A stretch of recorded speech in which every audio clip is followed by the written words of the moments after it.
Welcome everyone, this is a Harvard CS50 project presentation. Final project title, Localized Large Language Model Chatbot. Details of the author can be found below. The goal of this project is to develop a compact, portable, and localized large language model chatbot that students can access anytime, anywhere.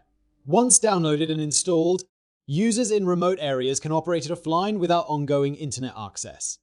I believe this solution could be impactful for schools in remote regions where cellular service is limited or unavailable. This program comprises of 8 functions, and collectively it forms the install, check, and usage workflow. For more details, please read the README file on GitHub.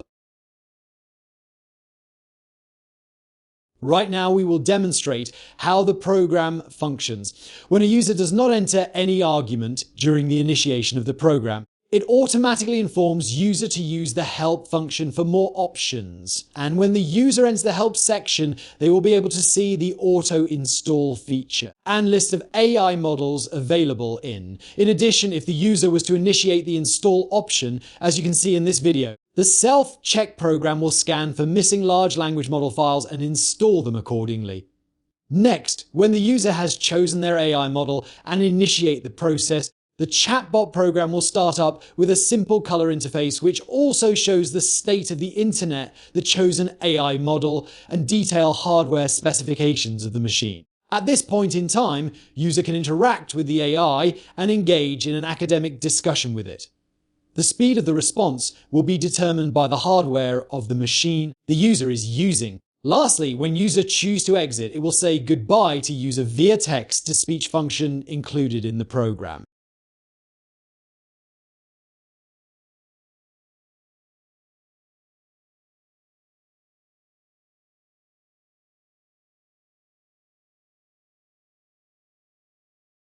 Let's have a look at exception handling by the install function, shall we? For this demonstration, we will remove a language model file which is needed by the program from the system. Finally, we will key in the install argument in the command line prompt. As you can see, unlike the previous video, this time round it has detected a missing file and install it accordingly.